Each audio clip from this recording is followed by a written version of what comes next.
aparat sendiri untuk bisa membantu menahan penyebaran bahkan menghabisi lah memberantas peredaran narkoba di masyarakat ini sendiri? Ya, pertama gini ya, kalau targetnya 2015 itu bukan target BNN loh. Harus disadari dulu, itu target seluruh bangsa Indonesia. Jadi semua komponen di bangsa ini punya tanggung jawab untuk mewujudkan target itu. Karena kita nggak bisa bergantung sama satu instansi pemerintah saja. Jadi semua lapisan masyarakat menurut kami sih harus ikut bergerak. Entah porsinya beda-beda, itu bicara lain lagi, itu bicara teknis. Tapi sadar dulu bahwa ketika pemerintah menargetkan 2015, ayo kita sama-sama menuju ke sana. Masalah nanti tercapai atau enggak itu masalah nomor 2, tapi punya kesadaran dulu ya. Sehingga kalau semua bergerak sih kita punya harapan lebih besar lagi ya bahwa target itu bisa tercapai. Tapi kalau semua masing-masing nunjuk, wah itu tugasnya BNN, enggak TV One nanti tanggung jawab juga media, enggak YCAB sebagai NGO, udah susah, kita terpecah-pecah. Yang makin seneng bandar-bandar. Betul. Kalau kita pecah-pecah belah gitu. Semakin kita terpecah belah, mereka semakin senang, makin leluasa. Gitu akhirnya kan, mereka mikir, oh kita bisa buka pos-pos baru nih, kan kita agak-agak pecah gitu ya. Nah. Oke, tapi yang pasti nih kegiatannya yang bisa turut mengajak peran serta masyarakat secara aktif, secara lebih konkret, itu apa Pak Sam? Sebenarnya banyak sekali ya. Kita di dalam lingkungan pendidikan selain kita melaksanakan sosialisasi, kita dalam sosialisasi ya juga mengajak. Di situ kan ada kader-kader yang sudah dibentuk. Nah, dari kader-kader itu kita upayakan agar mereka juga mau ngomong juga kepada teman-temannya, melihat gelagat. Kan sebenarnya nggak melihat pemakai. Kalau dicermati kan nggak terlalu sulit itu. Pasti ada perubahan perilaku. Nah, dari itu kan bisa mereka menyampaikan kepada guru, ini kok dulunya begini, dulu periang kok sekarang jadi pemurung, lapor kepada guru. Nah, di lingkungan katakan di lingkungan kerja juga upayakan seperti itu. Jadi masing-masing itu bisa bisa sharing, bisa ngomong, bisa saling memperhatikan. Jangan acuh. Nah, kalau hal-hal yang sifatnya masing-masing acuh, itu yang jadi termasuk kegiatan yang bisa menyenangkan dari bandar kan. Orang-orang udah acuh, dia main terus. Nah, ini ada anggapan ya dari beberapa orang-orang saya ngobrol bahwa ternyata masyarakat kita ini masih takut untuk bisa melaporkan atau mengadukan lah tentang masalah narkoba di lingkungan sekitarnya. Nah, ini gimana nih Pak Andi? Iya, begini dulu, saya mundur dulu dikit ya. Menurut pengalaman kami sih ya, ketika kami datang ke daerah seperti saya baru dari Sumatera Barat, sebelumnya saya di Nusa Tenggara Timur, kami lakukan rapid assessment lah ya. Rapid assessment itu kan gampang aja, kalau kita di audiens gitu kita tanya, berapa di sini yang pernah ikut penyuluhan? Itu boleh bilang di atas 80% udah pernah ikut penyuluhan. Jadi tingkat knowledge dari anak-anak ini, khususnya kami datang ke sekolah SMP dan SMA, tingkat knowledge-nya udah cukup tinggi. Nah, ini bagaimana knowledge ini kita gerakkan supaya ini menjadi sumber kekuatan untuk melakukan tindakan-tindakan pencegahan. Karena tindakan pencegahan itu kan nggak mesti harus ngelapor aja.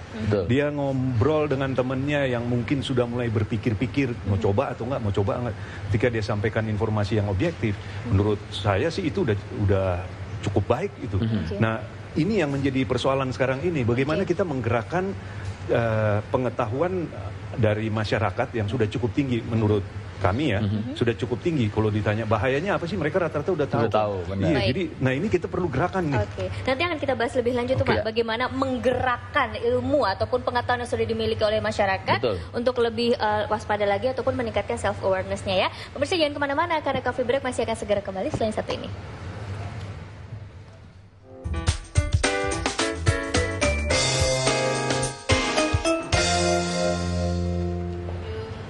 Baik, kita kembali lagi di Coffee Break ya. Tadi kita sudah ngobrol-ngobrol dengan Pak Sam juga Pak Andi, bagaimana mencegah bahaya narkoba ini bisa merebak di masyarakat. Ternyata memang kalau bisa saya sedikit simpulkan, ternyata orang Indonesia itu harus didekati secara persuasif ya Pak Andi, Pak Sam ya. Nggak bisa dengan blok nggak boleh.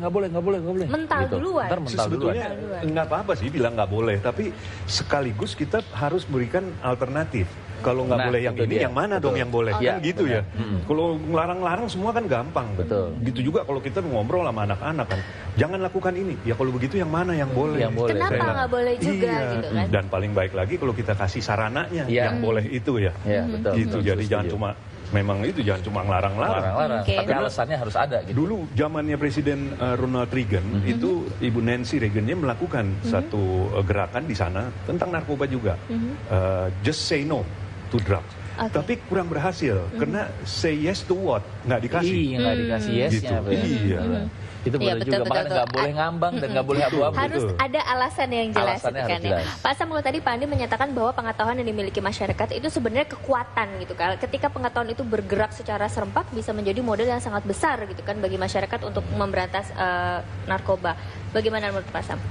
Ya itu tadi makanya di dalam pencegahan itu ada primary pertama. Itulah bagaimana kita mewujudkan yang 97, sekian itu, 8 itu agar tetap bilangnya say no to drugs. Nah, yang katakanlah sekarang 2,2 memang yang kembali lagi pada 2015 itu sebenarnya maksudnya adalah prevalensi. Sampai mencapai melebihi prevalensi itu bukan berarti Indonesia akan bebas tanpa ada narkoba di Indonesia tahun 2015, nggak mungkin lah gitu kan, hitungan jari gitu. Impian jangka panjang tentunya ya. Kemudian di dalam pelaksanaan, katakanlah sekarang yang dari kan dibagi-bagi Bang. Dari pemberantasan, deputi pemberantasan sudah jelas di arahnya bagaimana jaringan. Kemudian dari pencegahan bagaimana primary demand reduction. Kemudian dari rehabilitasi demand reduction-nya sendiri. Nah, porsi saya ini adalah supportnya, support aktivitasnya. Itu bagaimana? Itu yang kita wujudkan agar masyarakat. Nah, sekarang kalau masyarakat Indonesia ini ya kan, yang serempak mengatakan kami perangi narkoba, jangan pemerintah yang ngomong, masyarakat tentunya dia akan bersama-sama dan saya yakin akan bisa, betul nggak Pak Haji? Nah, kalau misalnya masyarakat nih yang sudah diminta tolong untuk menggembar-gemborkan juga, ada nggak kemungkinan dari sisi hukumnya bahwa masyarakat yang juga akan melakukan penangkapan sendiri atau citizen arrest, itu ada kemungkinan nggak Pak Sam? Dalam hal tertangkap tangan siapa saja bisa ya Pak? Itu udah diatur dalam KUHP. Nah, itu dalam tertangkap tangan. Nah, kebetulan kebanyakan kasus narkoba itu pasti tertangkap tangan. Jadi setelah tertangkap diserahkan kepada penyidik. Nah, itu aturannya. Jangan lupa gitu ya, jangan lupa setelah jangan diadili sendiri. Benar. Dan ini perlindungan untuk orang yang menangkap tangan terus diserahkan kepada orang penyidik atau yang berwajib, ini ada nggak sih Pak? Karena kan bisa aja nanti ternyata anggotanya atau komplotannya melihat wah si ini yang melapor nih. Jadi merasa tidak aman gitu ya ketika melapor. Itu ada nggak sih Pak kira-kira? Nah, itu kan lembaganya sudah ada LPS lah. Sudah diserahkan aja ke sana. Jadi sudah ada ya. Sudah ada. Oke, baik. Sebelum dilanjutkan Pak, kami akan menginformasikan untuk pemirsa Coffee Break yang juga ingin ikut langsung bertanya kepada dua narasumber kami, silakan menelpon di 2994 1184 atau 85. Ya. Ada bentuknya, ada call center kah atau sarana lainnya gitu Pak, agar masyarakat atau hotline untuk merasa lebih aman gitu Pak ketika melaporkan? Melalui website juga ada. Ya kan? Website-nya apa Pak? www.bnn.go.id. www.bnn.go.id. Ya, di sana tentunya juga pemirsa bisa mendapatkan informasi yang cukup banyak yang tertera di website juga bisa memberikan informasi-informasi. Kan lebih aman kalau melalui email kan. Betul. Nggak kelihatan gitu ya. Kita ulangi sekali lagi di www.bnn.go.id.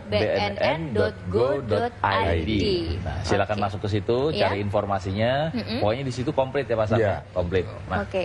Nah, mungkin Pak Sam ataupun Pak Andi bisa memberikan masukan gitu kepada mungkin orang tua yang saat ini sedang menyaksikan Coffee Break, bagaimana cara melakukan memberikan informasi kepada anak-anaknya secara lebih pendekatan. Betul, jadi gini, saya pernah didatangi ibu-ibu. Beliau tuh menyesal, anaknya meninggal karena narkoba. Tapi satu hal yang disesali adalah setiap hari dia membersihkan bong. Dikirain itu alat laboratorium. Di sini menyesalnya ini Pak. Saya setiap hari saya bersihkan. Ternyata inilah yang membuat anak saya meninggal. Berarti lack of information begitu ya? Nah, sudah ibu-ibu ya perlu tahu. Yang pertama itu pasti bagaimana melihat perubahan perilaku anak. Itu pasti berubah kok. Kalau tadinya riang menjadi pendiam atau riang menjadi lebih periang lagi. Iya, bisa juga. Itu selalu harus ditanya dong. Itu bisa sesuatu yang kurang atau sesuatu yang lebih harus diwaspadai gitu ya. Jadi nggak boleh lebih, nggak boleh kurang. Nggak boleh kurang. Nah, kalau Pak Adi gimana nih? Kami punya modul untuk parenting ya. Kami kasih judulnya itu 5 kenal.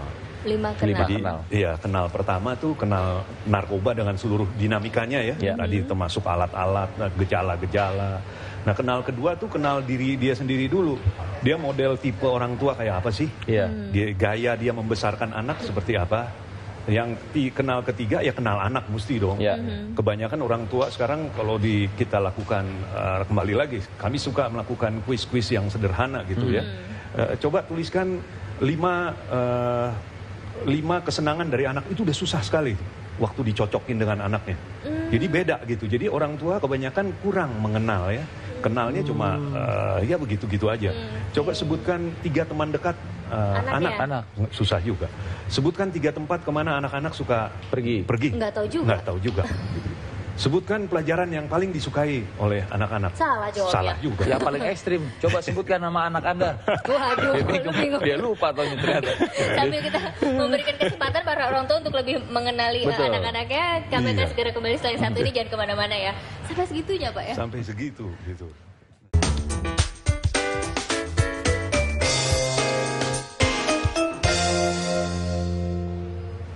Ya, Anda kembali menyaksikan Coffee Break dengan tema kita kali ini yaitu pemberdayaan masyarakat dalam upaya menciptakan lingkungan bebas narkoba, dan kami juga membuka line telepon untuk Anda di 299-411-84 atau 85. Dan sekarang sudah ada yang nelfon ya, Syah? Sudah ada yang nelfon, namanya Pak Amiruddin dari Dumai, Riau. Selamat pagi Pak Amiruddin. Selamat pagi, Assalamualaikum warahmatullahi wabarakatuh. Waalaikumsalam warahmatullahi wabarakatuh. Pak Amiruddin, apa yang ingin disampaikan, silakan. Begini, saya usur ya. Jangan ada kata-kata istilah bahasa penyalahgunaan narkoba. Oke, lantas diganti dengan apa, Pak? Jadi, ya bilang saja pemberantasan narkoba selesai. Jadi diganti dengan pemberantasan narkoba, ya? Iya, jadi kalau penyalahgunaan itu kan anak-anak muda sekarang kan berasumsi bermacam-macam. Oke. Ya. Jadi yang lebih tepatnya itu pemberantasan narkoba gitu selesai. Oke, lebih tegas begitu Pak ya? Ya. Baik. Ya, terima kasih Pak Amiruddin di Dumai. Terima Salam kasih untuk Pak Amiruddin. saudara-saudara di sana ya. Masukan dari Pak Amiruddin bahwa istilah penyalahgunaan narkoba itu sebaiknya ditiadakan dan diganti dengan pemberantasan narkoba. Bagaimana Pak Sam dan juga Pak Andi melihatnya? Jadi dalam program PNN itu itulah disebut P4GN. P4GN itu P pertama adalah pencegahan, kemudian pemberantasan, penyalahgunaan, peredaran gelap narkoba. Jadi yang penyalahgunaan itu peredaran gelapnya. Karena narkotika sendiri secara medis masih bisa, gitu kan, masih dipakai. Betul. Jadi tetap pemberantasan ada di situ, ada pencegahannya, ada pemberantasannya. Yang diberantas apa? Penyalahgunaan dan peredaran gelap narkoba itu. Oke, berarti mungkin istilah P4GN ini sudah harus lebih di-sounding lagi kepada masyarakat ya, disosialisasikan. Dan juga mungkin arti dari P4GN ini harus benar-benar ditanamkan di masyarakat supaya mereka ngerti benar. Karena sometimes orang Indonesia kan yang tersirat itu suka salah gitu. Yang tersurat aja salah apalagi tersirat gitu ya. Kalau Pak Adi sendiri nanggepinnya gimana? Ya, saya pikir gini loh, ini kan cuma istilah sih, tapi kan substansinya apa sih? Nanti menurut saya sih kita lebih banyak berdiskusi, berdebat dan menghabiskan waktu di hal-hal yang sifatnya nggak substansi. Betul. Nah, lebih baik oke lah itu ada bagiannya sendiri ya Pak yang merumuskan istilah-istilah itu. Nah, kita nih buat apa? Itu aja sih kalau saya pikir nanti mau pakai P4GN atau nanti kalau BNN suatu saat bikin jadi P5, P6, P7 terserah aja. Nggak masalah gitu, yang penting tujuannya masih sama. Betul, tujuannya dan substansinya adalah kita memberantas ya Pak penyalahgunaan dan melakukan tindakan pencegahan. Itu aja sih menurut saya. Soalnya kalau masyarakat juga dikasih yang agak ribet, yang mereka ribet amat sih. Betul. Apa sih Udah, gitu ya? Kapan kerjanya? Udah kasih lihat aja gimana kita berantas deh gitu kan. Sometimes suka gitu. Iya. Kalau Pak Andi dari Yayasan Cinta Anak Bangsa sendiri ada masukan-masukan tertentu tidak yang ingin disampaikan kepada pemerintah kali ini melalui BNN untuk lebih mengkampanyekan mungkin? Ya gini, saat ini kan era informasi udah begitu luasnya ya. Ada televisi, ada Facebook, ada Twitter, ada email, ada internet. Nah itu yang mesti kita manfaatkan sebanyak-banyaknya gitu, semaksimal mungkin Oleh karena itu ketika kami lakukan tindakan-tindakan pencegahan primer, setiap anak yang ikut dalam acara-acara yang kami lakukan itu kami data itu. Namanya, alamatnya, sekolahnya. Kalau punya email ya ada, apakah punya Twitter. Rata-rata memang anak-anak sekarang mungkin email jarang dia buka. Tapi kalau Facebook dan Twitter pasti setiap saat dibuka. Iya. Nah ini kita bisa manfaatkan untuk kasih info terus kan. Betul. Kita kasih info, tapi itu juga pengalaman kami kalau melakukan itu ada orang yang khusus punya kemampuan di situ ya, dan dia khususnya memang mengirimkan pesan aja lewat Facebook, lewat Twitter. Tujuannya apa? Supaya mereka tuh diingatkan terus. Lalu mereka juga punya kewajiban untuk memberikan laporan berkala. Sudah berapa jangkauan? Sudah berapa? Nah kami lakukan lagi cross check. Kalau mereka nanti yang paling berprestasi melakukan hal-hal itu, kami berikan apresiasi atau insentif lah, katakan, untuk terus merangsang mereka melakukan hal ini. Gitu. Kalau ke sekolah-sekolah masih dijalankan juga nggak Pak? Masih. Ini dalam bentuk apa sekarang? Kami lakukan yang dibilang sebagai training of trainers. Jadi dihimpun 50 anak dari sekolah itu, lalu mereka bergerak di sekolah. Paling tidak di sekolahnya dulu lah. Paling tidak di sekolah. Syukur-syukur bisa menjangkau sekolah lain. Nah itu kami data semua. Tujuannya apa? Tujuannya nanti mempermudah tindakan kampanye selanjutnya, karena kan data udah ada. Nah ini cuma ada pihak-pihak tertentu yang nakal-nakal udah menawar-nawar. Ini kan data berharga ya. Jadi kami kan nggak ke situ. Kami memang punya tujuannya adalah mengkampanyekan gaya hidup sehat bebas penyalahgunaan narkoba. Nah kalau Pak Sam, adakah kegiatan yang mungkin lebih bisa mengajak masyarakat secara langsung, mungkin katakanlah seperti perlombaan olahraga atau apa begitu Pak? Untuk lebih mendekatkan diri kepada generasi mudanya? Ya, banyak yang sudah kita lakukan, seperti pembinaan alternatif. Itu kita laksanakan ya, pertandingan olahraga itu, futsal. Kemarin, khususnya untuk menjelang kembali hari HANI itu, Hari Anti Narkotika Internasional, kita lakukan itu. Kayaknya memang harus banyak bikin kegiatan supaya si anak-anak muda ini lupa.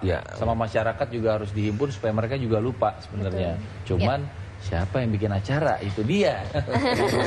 Jadi ini nggak bisa cuma dari satu pihak aja, keseluruhan pihak, dan bahkan mungkin negara juga harus membantu. Dan peran serta dari masyarakat untuk mau ikut dalam kegiatan-kegiatan yang diberikan oleh pemerintah. Mungkin bisa memberikan masukan ataupun apa yang ingin disampaikan kepada masyarakat yang saat ini sedang menyaksikan Coffee Break. Silakan Pak Sam, Pak Sam terlebih dahulu. Pesan kami ya khususnya untuk lingkungan, mulai dari lingkungan keluarga, Bapak Ibu, agar betul-betul bisa memperhatikan anak.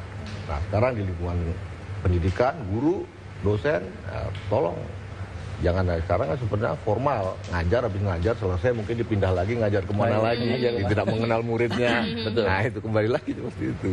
Di lingkungan pemerintah ya atasan, pimpinan juga harus bisa melihat anak buahnya. Bagaimana perkembangan anak buah, jangan cuma tuntutan produktivitas saja, tapi anak buahnya yang aneh-aneh nggak diperhatikan. Jadi pendekatan personal itu harus. Itu ya. Kalau Pak Andi bagaimana? Iya, jadi kalau masalah penyalahgunaan narkoba ini akan bersinggungan erat dengan 3 hal ya. 1, ketidaktahuan. 2, masalah kesehatan. Dan 3, masalah ekonomi. Jadi 3 hal ini harus diperhitungkan kalau kita mau lakukan satu tindakan pemberdayaan masyarakat dalam jangka panjang. Nah, tolok ukurnya di mana nanti atau objektifnya? Objektifnya bukan hanya di berjalannya program, tapi harus ada perubahan perilaku yang nyata dari masyarakat yang kita ajak. Sebab kalau cuma dilihat programnya berhasil ya akan berhasil. Nah, contoh misalnya saya sambung sedikit lagi ya. Contoh yang kami sedang desain sekarang dengan teman-teman di Sumatera Barat, itu setelah mereka berjalan, kita akan libatkan terus. Libatkannya apa? Tanam pohon. Baik. Tanam pohon. Iya, terima kasih Pak Sampandi. Mohon maaf waktu kita sudah habis, tapi yang jelas kita harus mengenali ya satu dengan yang lainnya. Itu dia. Oke, pemirsa jangan kemana-mana karena Coffee Break masih akan memberikan informasi lainnya atau kami bisa memberikan inspirasi setelah satu ini.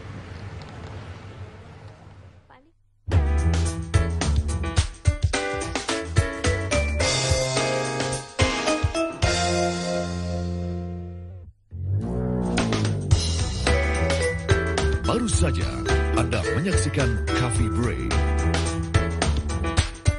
Dipersembahkan oleh